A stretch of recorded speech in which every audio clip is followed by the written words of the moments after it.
How much did my Porsche Cayman S cost me to run for 1 full year?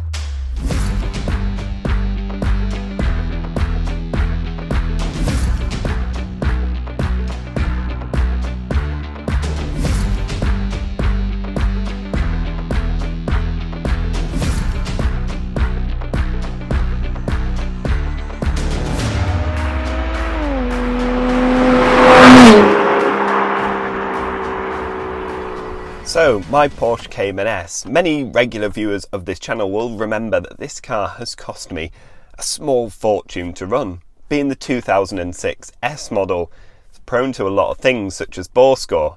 That came to bite me less than 2 years into ownership.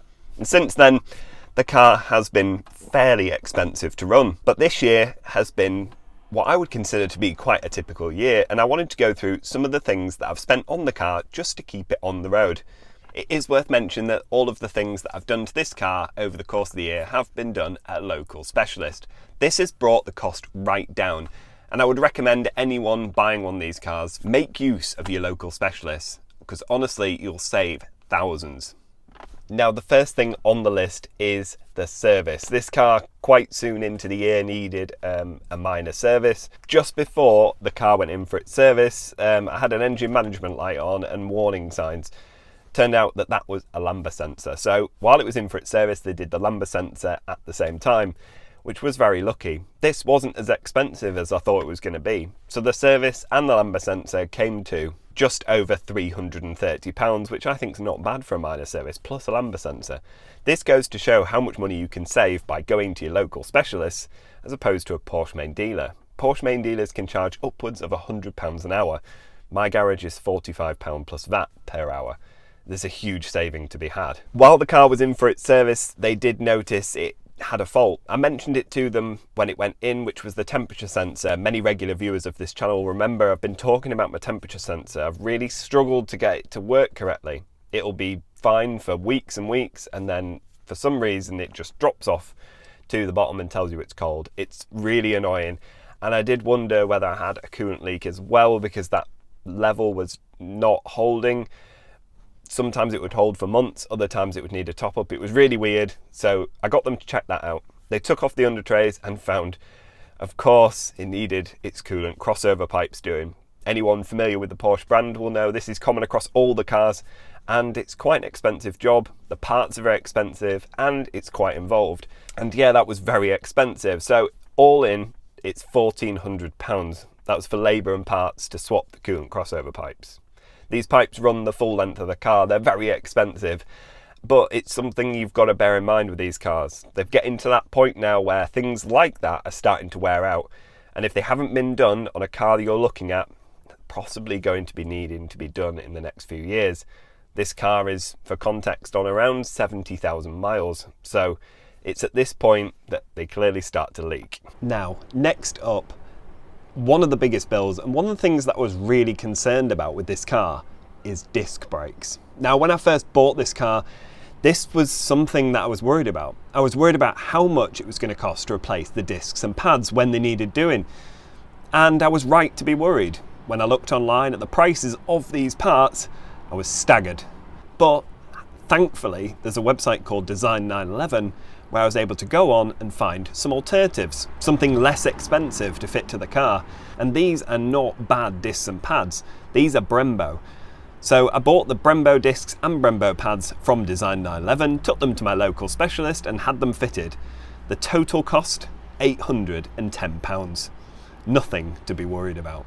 So the next bill on this car was something that I didn't need, but I definitely wanted, and that was an exhaust system. If you're not already familiar with this channel and you didn't already know, this car is fitted with a Top Gear valved exhaust system. It comes with an electronic valve to make it loud or even louder, and it's absolutely fantastic. It's transformed the sound of this car, and if you haven't seen the video, then please click the link in the top of the screen now. That will take you to it. Honestly, it's the best thing you can possibly fit to your Porsche Cayman.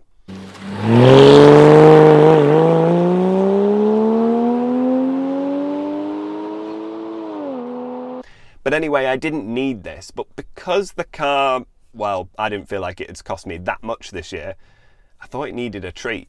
So I bought this exhaust in a Black Friday deal for just under £1,000.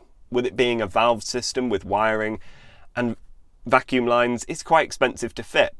I took it to, again, my local specialist, where they charged £240 to fit it, meaning the whole bill for the exhaust was around £1,200. I don't think that's too bad. And although this is an expense that you don't need, it's something that most people will want. So I am going to include it in the total amount of money I've spent on the car this year, because I just think it gives you a really good idea of what it costs to run and also modify these cars. There are some additional costs that this car incurs. Being in the UK, we have to pay road tax, it's very expensive, and the S model is the most expensive.